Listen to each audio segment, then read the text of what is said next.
Ya, Assalamualaikum warahmatullahi wabarakatuh. Kami dari kelompok 8 ingin membahas materi tentang sumber-sumber hukum dari mata kuliah pengantar ilmu hukum. Saya Raffi Azril Firmansyah. Saya Rehan Doni Febrian. Saya Najwa Nisa Erwin. Saya Danaya Karima.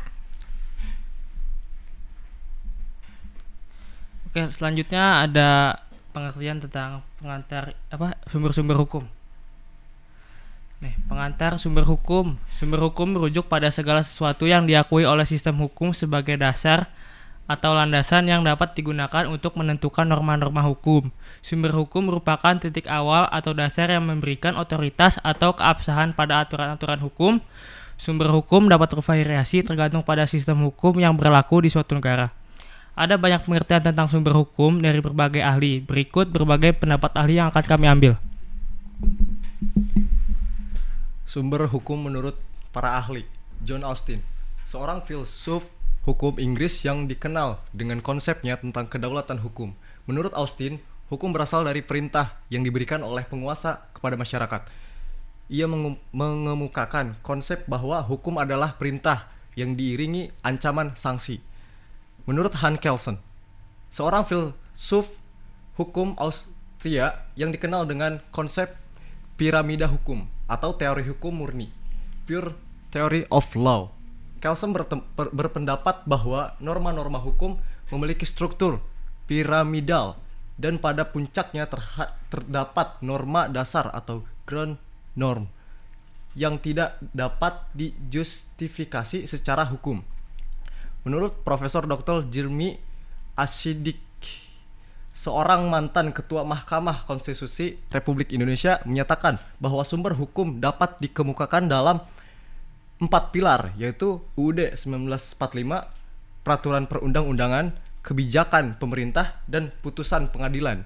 Ia juga menekankan pentingnya konstitusi sebagai sumber hukum tertinggi.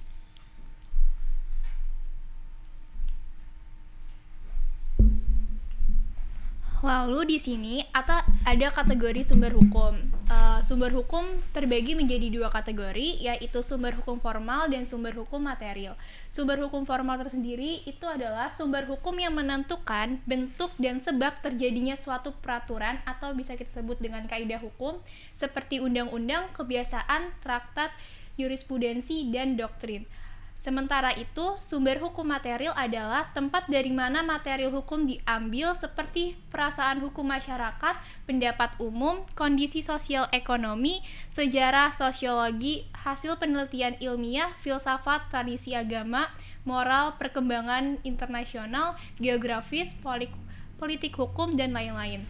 Memahami kategori sumber hukum ini penting untuk memahami pembentukan dan kekuatan hukum serta mempengaruhi berbagai aspek kehidupan masyarakat.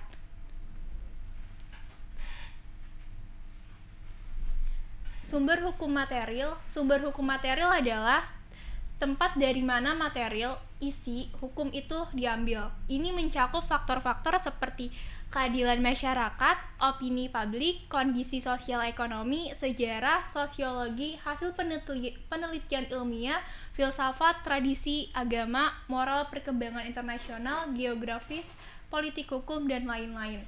Sumber hukum material mempengaruhi pembentukan hukum, pengaruh terhadap pembuatan undang-undang, pengaruh terhadap keputusan hakim, dan berbagai aspek kehidupan masyarakat. Ada 3 jenis sumber hukum material, yaitu sumber hukum historis, sumber hukum sosiologis, dan sumber hukum filosofis. Kita akan membahas tentang sumber hukum material secara historis. Yang pertama itu ada definisi sumber hukum material historis, yang mencakup sumber hukum yang berasal dari sejarah, memperoleh hukum dari sudut pandang sejarah. Lalu yang kedua ada contoh sumber hukum materi historis.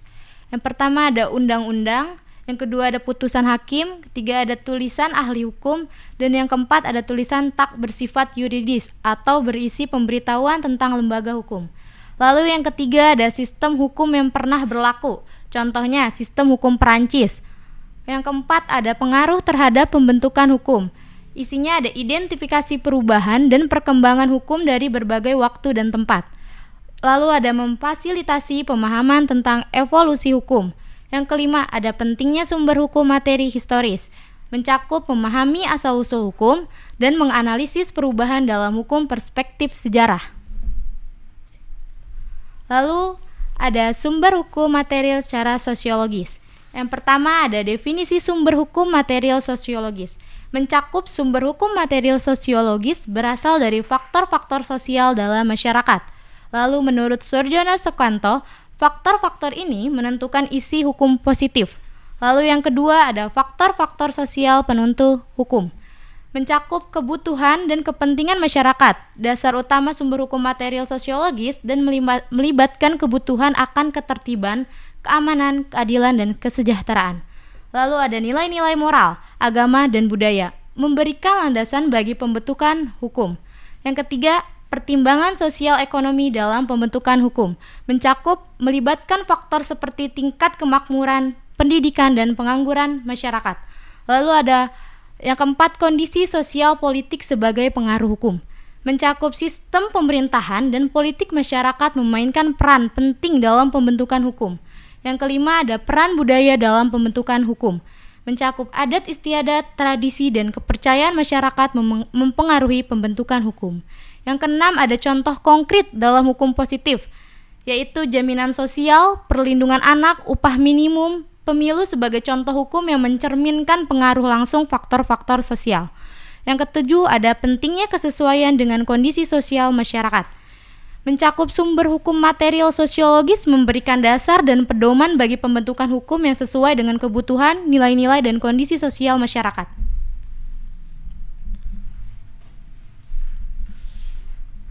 Yang terakhir ada di sumber hukum material filosofis, yaitu definisi hukum material filosofis. Yang pertama ada sumber hukum yang menekankan nilai-nilai dan norma-norma sebagai dasar dan tujuan hukum, bersifat abstrak dan tidak tertulis. Yang kedua, kelompok sumber hukum material filosofis. Yang pertama ada nilai-nilai dasar. Yang kedua ada umum dan abstrak, ya, dalam artian keadilan, kebenaran, dan kemanusiaan. Yang ketiga ada nilai-nilai khusus, lebih spesifiknya ada agama, moral, dan budaya. Yang ketiga, peran sumber hukum material filosofis, menjadi landasan abstrak pembentukan hukum positif. Yang keempat ada proses transformasi nilai-nilai dasar. Yang pertama dan dirumuskan dan dikembangkan menjadi norma-norma hukum konkret dan tertulis. Yang kedua ada norma-norma ini menjadi dasar hukum positif juga. Yang kelima ada contoh sumber hukum material filosofis, yaitu ada nilai-nilai keadilan, dasar hukum pidana untuk menghukum pelaku kejahatan. Yang kedua ada nilai-nilai moral, dasar hukum perdata untuk mengatur hubungan antar individu. Yang ketiga ada nilai-nilai agama, dasar hukum keluarga untuk mengatur hubungan suami istri dan anak. Yang keenam ada peran penting sumber hukum material filosofis, yaitu menjadi landasan pembuat hukum untuk menciptakan hukum yang adil dan bermanfaat. Yang selanjutnya ada sumber hukum formal. Sumber hukum formal adalah sumber hukum yang berbentuk peraturan resmi dan formal, serta berkaitan secara langsung dengan penetapan hukum. Sumber hukum formal ini memiliki peran penting dalam sistem hukum suatu negara dengan mengatur prosedur dan mekanisme dalam mengaplikasikan hukum material. Sumber hukum yang menentukan bentuk dan sebab terjadinya suatu peraturan, dalam artian kaidah hukum, sumber hukum formal ini dapat dipandang sebagai proses hukum positif yang mengarah pada hukum yang berlaku dan mengikat. Di Indonesia terdapat 6 sumber hukum formal yang umum digunakan, yaitu undang-undang, kebiasaan, perjanjian, jurisprudensi, traktat, dan doktrin. Selanjutnya sumber hukum formal undang-undang. 1. Definisi sumber hukum formal undang-undang. Mencakup undang-undang dalam arti formal adalah produk hukum yang dibentuk oleh lembaga yang berwenang, yaitu Dewan Perwakilan Rakyat dan Presiden. Selanjutnya, undang-undang memiliki bentuk tertulis dan bersifat mengikat secara umum. Kedua, aktor pembentukan undang-undang. Mencakup undang-undang dibentuk oleh Dewan Perwakilan Rakyat dan disahkan oleh Presiden. Selanjutnya, Dewan Perwakilan Rakyat memiliki peran utama dan pembentukan undang-undang. Yang ketiga, kedudukan undang-undang dalam sistem hukum Indonesia. Undang-undang memiliki kedudukan tertinggi dalam sistem hukum Indonesia. Peraturan perundang-undangan lainnya harus bersumber dari undang-undang. Keempat, praktik penggunaan undang-undang oleh hakim. Hakim lebih sering memutuskan perkara berdasarkan undang-undang dalam praktik peradilan. Undang-undang merupakan sumber hukum yang paling jelas dan mudah diakses. Kelima, contoh sumber hukum formal undang-undang di Indonesia, yaitu Undang-Undang Dasar Negara Republik Indonesia tahun 1945, Undang-Undang Nomor 1 tahun 1974 tentang perkawinan, Undang-Undang Nomor 39 tahun 1999 tentang hak asasi manusia, Undang-Undang Nomor 8 tahun 1999 tentang perlindungan konsumen. Lalu di sini ada sumber hukum formal kebiasaan. Definisi sumber hukum formal kebiasaan adalah kaidah hukum dari masyarakat. Unsur-unsur kebiasaannya ada dua, yaitu objektif dan subjektif. Objektif, perbuatan berulang dalam waktu lama, dan subjektif, kesadaran hukum dari masyarakat. Syarat sumber hukum bersifat umum, yaitu dilakukan sebagian besar masyarakat, lalu ada bersifat tetap, berulang-ulang dalam waktu lama, diakui oleh masyarakat, yaitu sebagai keharusan hukum. Lalu ada peran kebiasaan sebagai sumber hukum formal setara undang-undang, melengkapi atau menggantikan undang-undang. Lalu ada kelebihan kebiasaan sesuai dengan nilai dan budaya masyarakat, lebih mudah dipahami dan fleksibel. Ada kelemahan kebiasaan, yaitu tidak tertulis, sulit dibuktikan, dan rentan berubah seiring perubahan nilai masyarakat. Dan yang terakhir, penggunaan kebiasaan di hukum Indonesia, yaitu ada hukum acara perdata, contoh dalam gugatan dan pembelaan. Ada hukum adat berlaku di daerah tertentu di Indonesia, dan ada hukum pidana terkait penegakan hukum adat.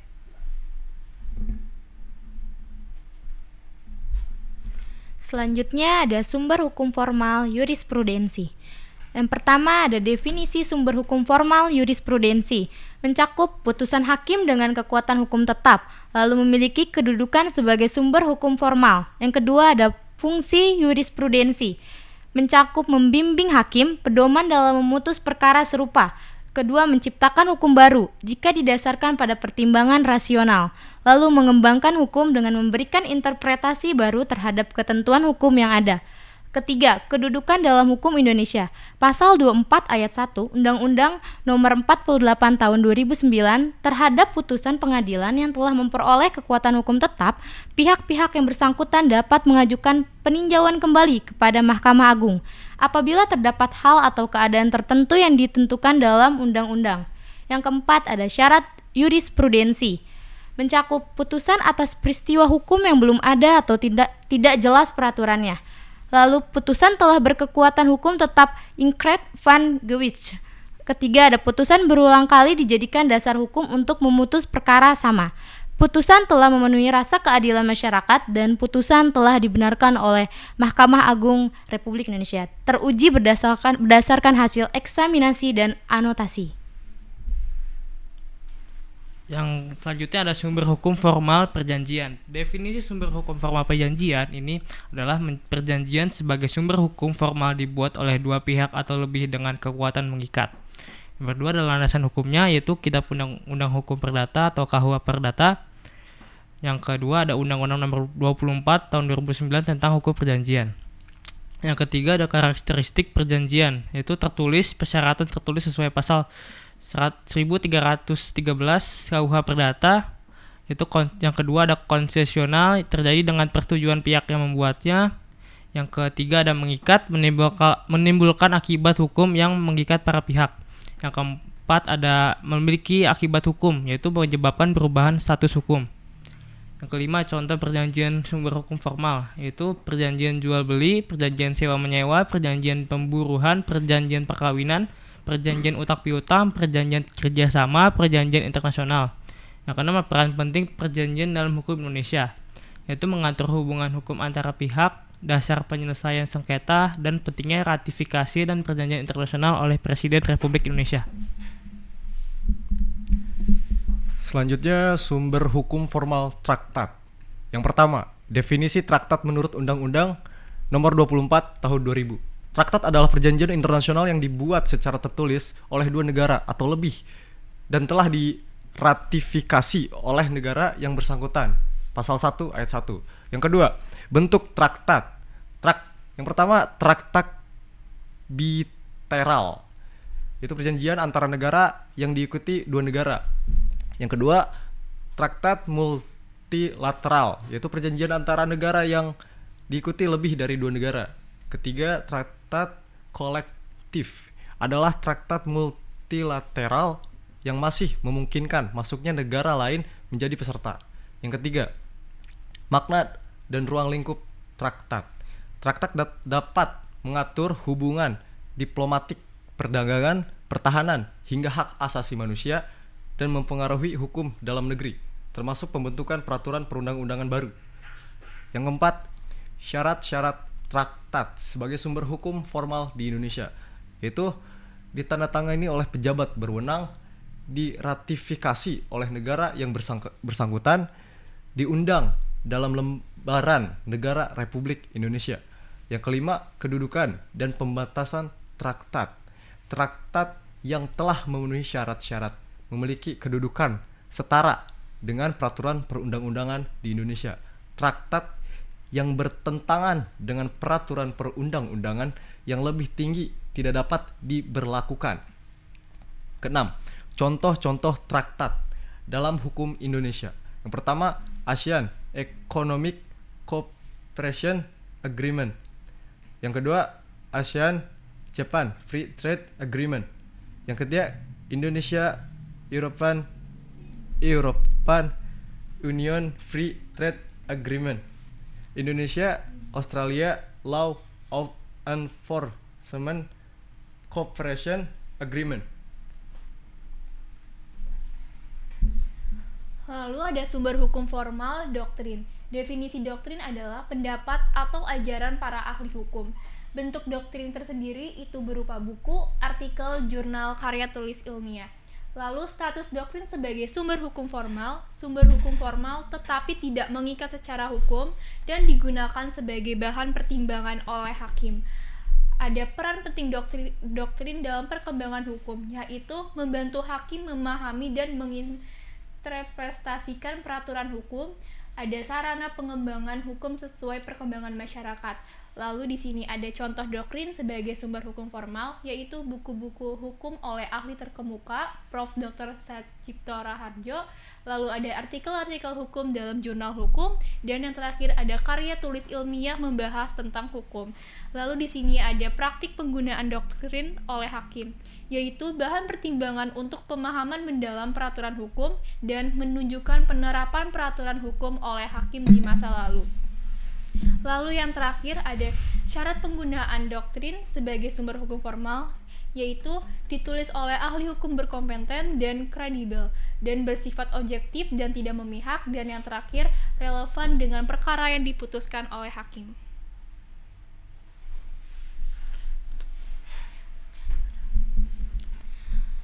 Oke, mungkin itu saja materi yang telah kelompok kami sampaikan. Mudah-mudahan materi bisa diterima dan bisa dipahami oleh banyak orang. Baik, sekian dari kami. Wassalamualaikum warahmatullahi wabarakatuh.